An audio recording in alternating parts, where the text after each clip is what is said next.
Sakhar IBA testing service. Sample test paper for screening test of BPS 5 to BPS 15 graduation category. अदाई जेके Sindh government jobs announce कयूं हुयूं from BPS 5 to BPS 15 जंहिंमें categories रखियूं आहिनि। हिकिड़ी graduation category आहे, ॿी इंटरमीडिएट कैटेगरी आहे।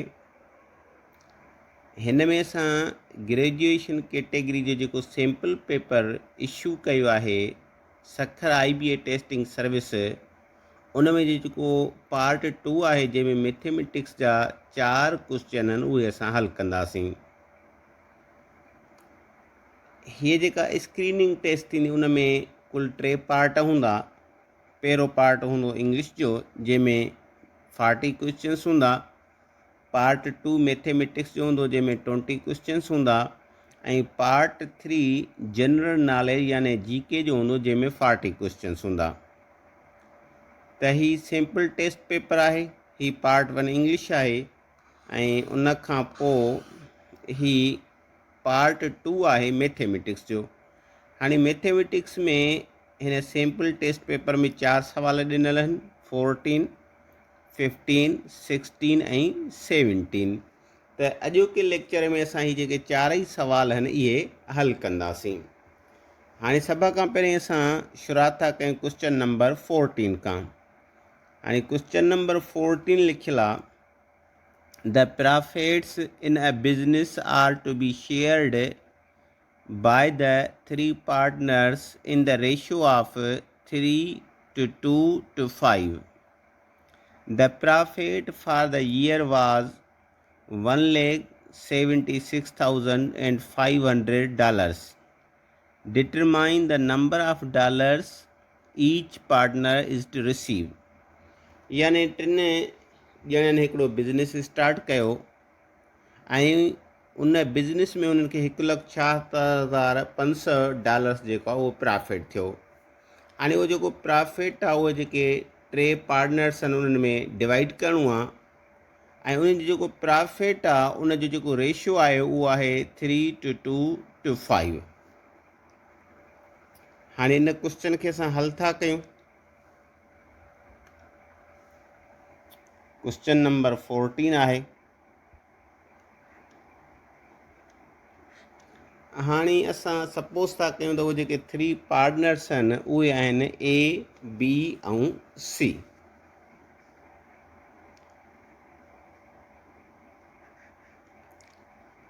A to B to C is equal to 3 to 2 to 5। हाणे असां ही जेके रेशियोज़ आहिनि इन्हनि खे जोड़ कंदासीं।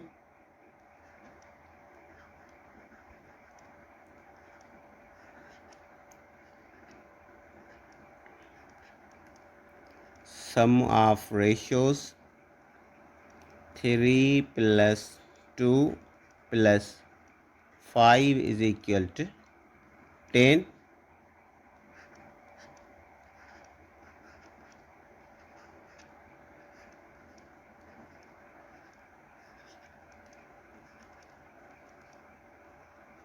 ही सिंबल ऑफ द डॉलर्स जो आहे।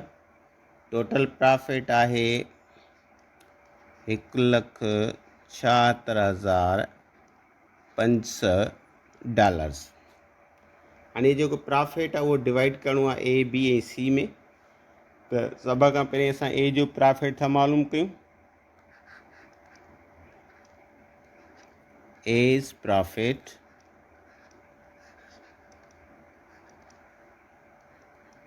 A जो जेको रेशियो आहे उहो 3 ऐं सम ऑफ रेशियोज़ आहे 10 ऐं हिते असां रखंदासीं टोटल प्रॉफिट 1,76,500।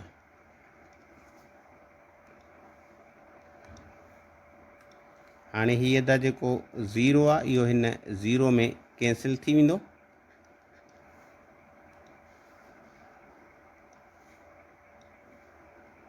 बाक़ी टे खे असां मल्टीप्लाई कंदासीं 17,650 सां।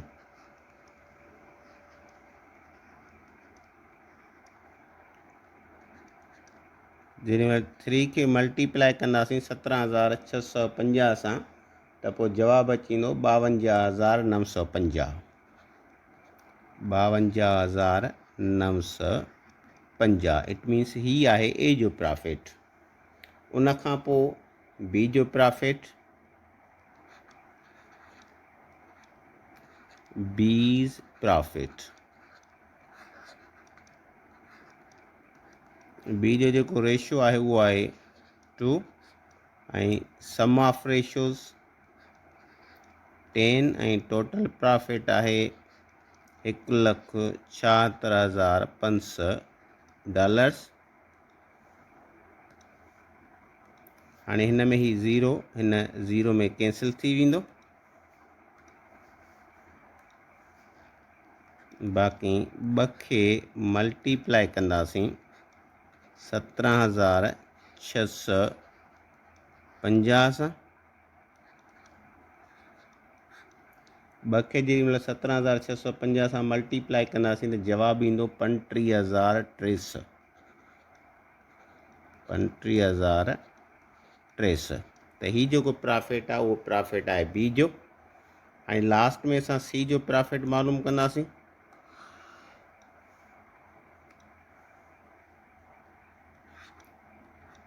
सीज़ प्रॉफिट, सी जो जेको रेशियो आहे उहो 5 आहे। ही ॾिसो था, ही 5, इहो सी जो रेशियो आहे। त सी जो जेको रेशियो आहे उहो मथां रखंदासीं ऐं अपॉन में sum of ratios which is 10 multiply कंदासीं टोटल प्रॉफिट सां 1,76,500।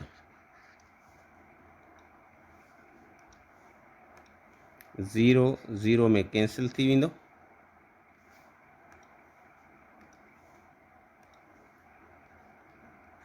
बाक़ी 5 ज़रबिया 17,650।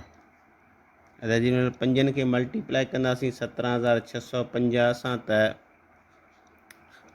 प्रोडक्ट थी वेंदी 88,250।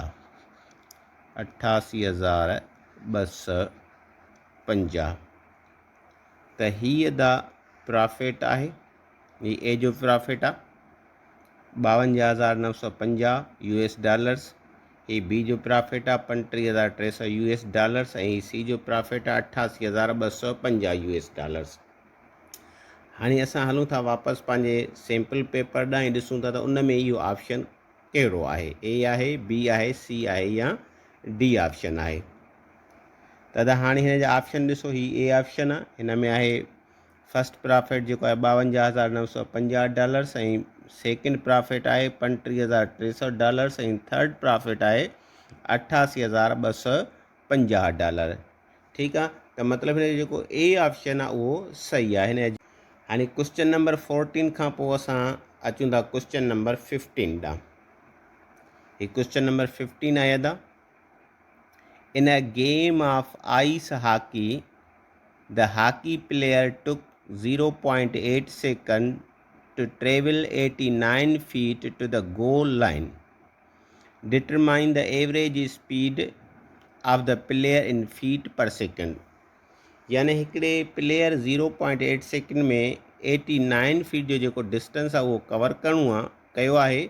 त हाणे हुन जी असांखे जेका सरासरी रफ़्तार आहे, एवरेज स्पीड जेका आहे इन फीट पर सेकेंड, उहा मालूम करणी आहे। ही सरासरी जो हिसाबु आहे, एवरेज जो प्रॉब्लम आहे। मोस्टली जेको आहे एवरेज जा प्रॉब्लम क्लास 5 खां स्टार्ट थी वेंदा आहिनि।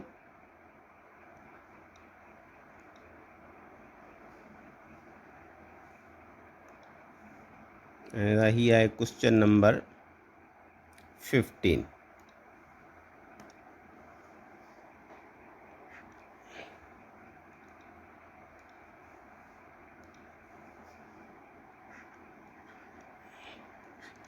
हिन में असांखे एवरेज स्पीड मालूम करणी आहे।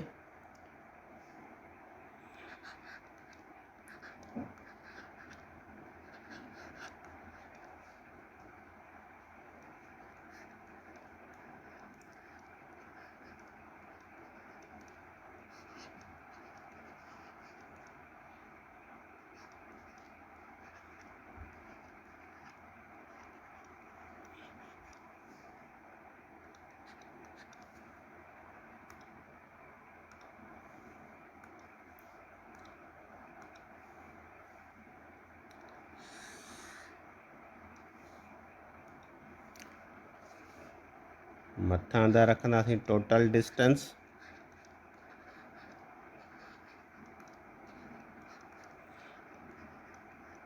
ऐं हेठां रखंदासीं total time, total taken time.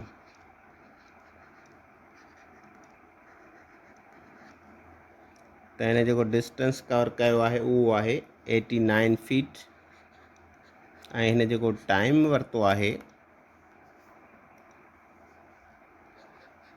उहो आहे 0.8 सेकेंड, यानी 1 सेकेंड खां बि घटि।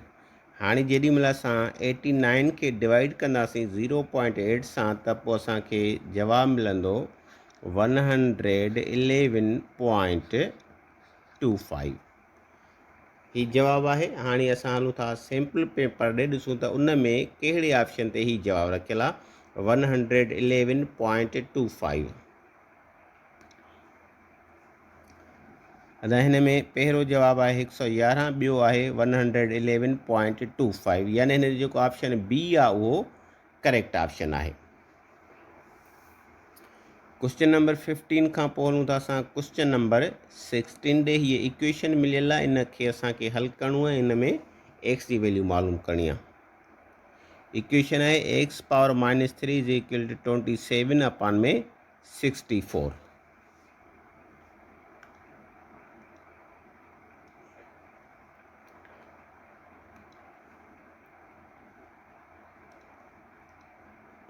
क्वेश्चन नंबर 16 आहे दा।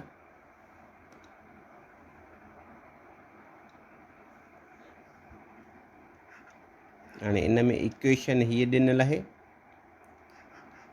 x power -3 is equal to 27/64। अदा हाणे हिन इक्वेशन खे कीअं हल कंदासीं? ही एक्स ते जेको पावर -3 आहे इन खे असां लिखंदासीं x/1 ऐं पावर -3, छाकाणि त हिन जो जेकॾहिं छेद को बि न आहे त छेद जी जॻह ते असां 1 ॾींदासीं। हाणे 27 जा असां फैक्टर्स कढंदासीं त 27 जा जेके फैक्टर्स थींदा, जुज़ा थींदा, उहे थींदा 3 ज़रबिया 3 ज़रबिया 3 ऐं 64 जा जेके फैक्टर थींदा उहे थींदा 4 ज़रबिया 4 ज़रबिया 4। हाणे ही x/1 ते जेको पावर -3 आहे, x/1 जो जेको मल्टीप्लीकेटिव इनवर्स थींदो, जंहिंखे सिंधी में असां ज़रबी उबतड़ चवंदा आहियूं, उहो थींदो 1/x 1/x। ऐं हिन जो जेको पोइ पावर आहे उहो पॉज़िटिव थींदो, प्लस में 3 थी वेंदो। असां हिते हिकिड़ो क़ाइदो यूज़ था कयूं। इहो क़ाइदो जेको आहे मैट्रिक में ॾिनल हूंदो आहे। उहो क़ाइदो कहिड़ो हूंदो आहे, मां जनरल उते हिते लिखंदो हुनजो a/b ते पावर हूंदो -n, this is equal to b/a ऐं पोइ ही पावर थी वेंदो प्लस जो n। त हीउ जेको क़ाइदो आहे, ही क़ाइदो असां हिते इस्तेमालु कयो आहे। x/1 ते पावर -3 त पोइ ही 1/x ते पावर थी वेंदो प्लस जो 3।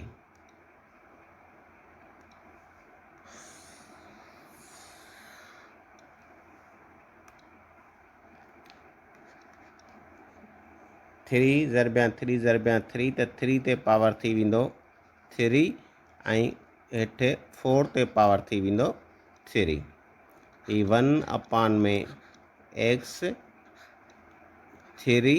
हाणे ही 3 पावर 3 ऐं 4/3, इन खे असां लिखंदासीं 3/4 ऐं होल पावर ॾींदासीं 3 हिते असां हिकिड़ो क़ाइदो यूज़ कयो आहे कहिड़ो क़ाइदो दा ही a पावर n अपान में b power n is equal to a अपान में b होल पावर n इहो क़ाइदो असां हिते यूज़ कयो आहे।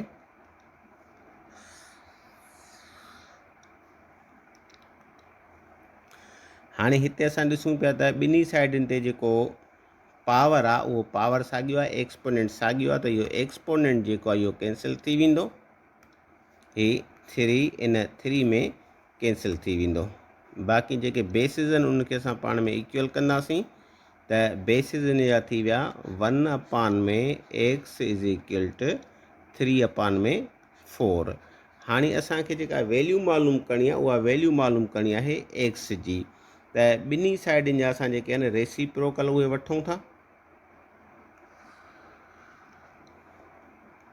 1 अपान में x इन जो रेसिप्रोकल थींदो x अपान में 1 थींदो 1 लिखण जी ज़रूरत न आहे ऐं हिन जो जेको रेसिप्रोकल थींदो उहो थींदो वञी 4 अपान में 3। हाणे जेको 1 आहे उहो त डिनोमिनेटर यानी अंश में हूंदो ई हूंदो आहे उन लिखण जी ज़रूरत न आहे। बाक़ी x इक्वल थींदो वञी 4 अपान में 3। ठीकु आहे न त हीउ जेको आहे सही ऑप्शन आहे हिन इक्वेशन जो। इक्वेशन हीअ ई अदा ये x power -3 is equal to 27 अपान में 64। हाणे हलूं था असां सैम्पल पेपर ॾे त ॾिसूं त उन में कहिड़ो ऑप्शन जेको आहे उहो सही आहे 4/3। त हीअ द सैम्पल पेपर आहे। हाणे हीअ जेको क्वेश्चन 16 आहे इन जा जेके ऑप्शन रखियल आहिनि पहिरियों ऑप्शन ए ऑप्शन में आहे 42 बी ऑप्शन में आहे 43 सी ऑप्शन में आहे 34 डी ऑप्शन में आहे 14। मतिलबु त हिन में जेके चारई ऑप्शन्स ॾिनल आहिनि चारई ऑप्शन्स ग़लति आहिनि ऐं को बि ऑप्शन हिन जो करेक्ट न आहे।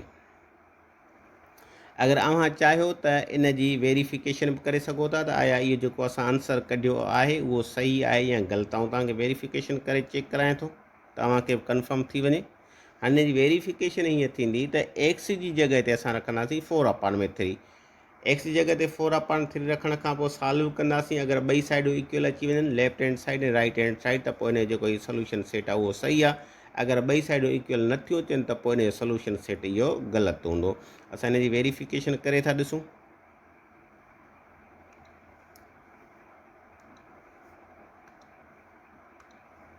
हाणे साइड मां इन जी वेरिफिकेशन कयां थो हिते। हाणे इक्वेशन हीअ आहे एक्स ते पावर -3 इज़ इक्वल टू 27 अपान में 64। हाणे एक्स जी जॻह ते असां रखंदासीं 4 अपान में 3। 4 अपान में 3 हिन जो पावर थियो -3 इज़ इक्वल टू 27 अपान में 64। त हीउ जेको 4/3 आहे इन जो जेको रेसिप्रोकल थींदो उहो थींदो 3/4 ऐं पोइ हीउ जेको पावर आहे उहो पावर थी वेंदो पॉज़िटिव प्लस जा 3 इज़ इक्वल टू 27 अपान में 64। त हिन खे जेॾी महिल हल कंदासीं त हीउ थी वेंदो वञी 27/64 इज़ इक्वल टू 27/64। त हिन खे असां वेरीफाई करे छॾियो त जेको असां हिन जो एस कढियो आहे सोल्यूशन सेट कढियो आहे एक्स जी वैल्यू कढी आहे उहा वैल्यू बिल्कुलु करेक्ट आहे। ऐं जॾहिं त सैम्पल पेपर ते जेके ऑप्शन्स ॾिनल आहिनि सभु जा सभु ऑप्शन्स बिल्कुलु ग़लति आहिनि।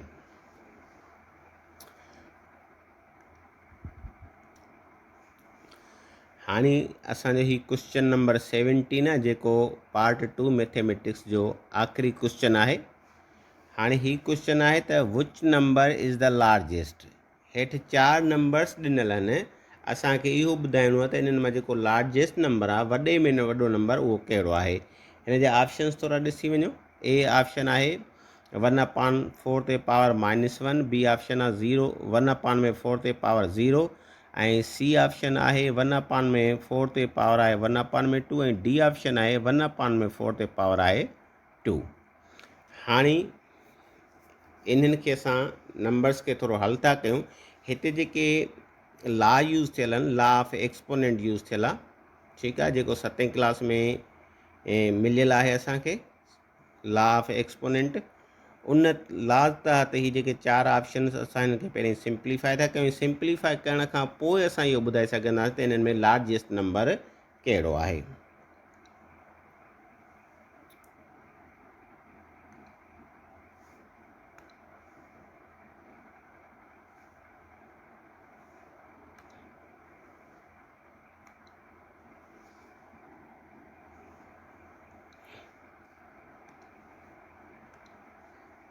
Question number 17। सभ खां पहिरीं हिन में जेके ऑप्शन्स आहिनि उहे ऑप्शन मां लिखी थो वञा। ए ऑप्शन जेको आहे उन में लिखियलु आहे 1/4, हिन ते पावर आहे -1। ऐं जेको बी ऑप्शन आहे उहो आहे 1/4, हिन ते पावर ॾिनल आहे 0, एक्सपोनेंट 0 आहे। ऐं जेको सी ऑप्शन आहे उहो आहे 1/4, हिन ते एक्सपोनेंट आहे 1/2। जॾहिं त जेको डी ऑप्शन आहे 1/4 ते एक्सपोनेंट आहे 2। हाणे हिननि में असांखे इहो ॿुधाइणो आहे त हीअ जेके 4 नंबर्स आहिनि, इन में जेको लार्जेस्ट नंबर आहे, वॾे में वॾो नंबर आहे, उहो कहिड़ो आहे।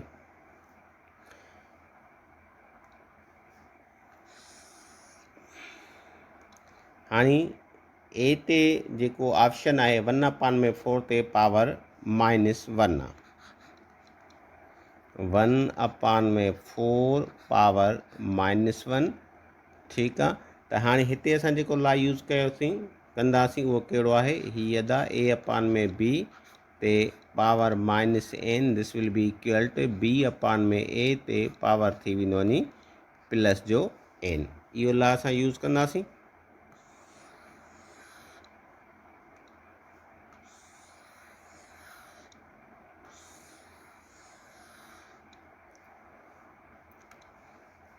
त ही थी वेंदो अदा 4/1, ऐं ही पावर जेको आहे उहो पॉज़िटिव 1 थींदो। +1 त एक्सपोनेंट हूंदो ई हूंदो आहे, ऐं जेको डिनोमिनेटर आहे 1 बि उहो हूंदो ई हूंदो आहे। मतिलबु ही इक्वल थींदो वञी 4 जे। त ए ऑप्शन में जेको नंबर ॾिनल आहे 1/4 ते power -1, this is equal to 4। हाणे जेको बी ऑप्शन ॾिनल आहे, बी ऑप्शन आहे 1/4 ते पावर 0। अदा यादि रखो त जॾहिं कंहिं बि नॉन ज़ीरो नंबर ते पावर 0 ईंदो आहे त उहो इक्वल थी वेंदो आहे 1 जे। It means this number is equal to 1। हाणे सी जेको ऑप्शन आहे उन में आहे 1/4, ऐं हिन जो एक्सपोनेंट आहे 1/2। 1/2 जो मतिलबु आहे त ही स्क्वायर रूट आहे 1/4 जो।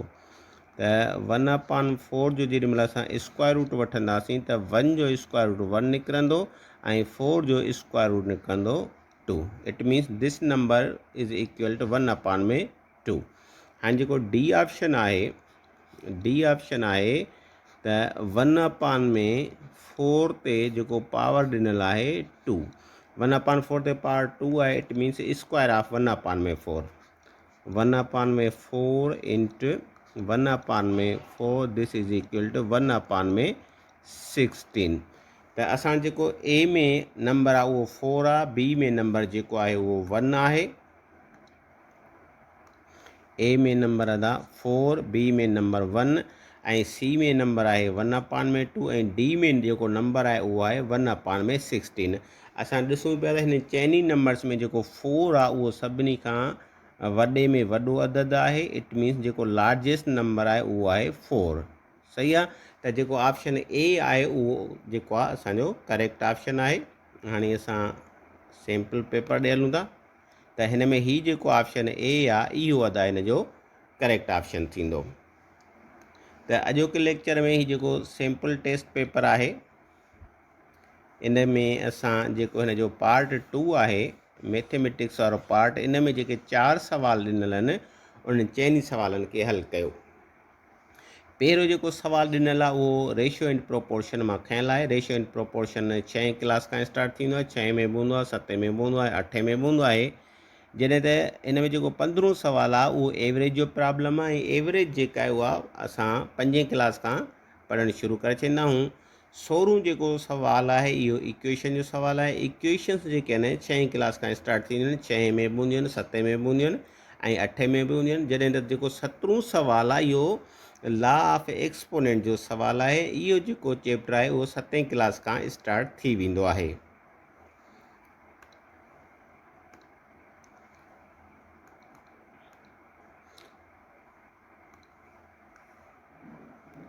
ही क्वेश्चन नंबर 14 हुयो जेको असां हल कयो। उन खां पोइ ही क्वेश्चन नंबर 15 हो।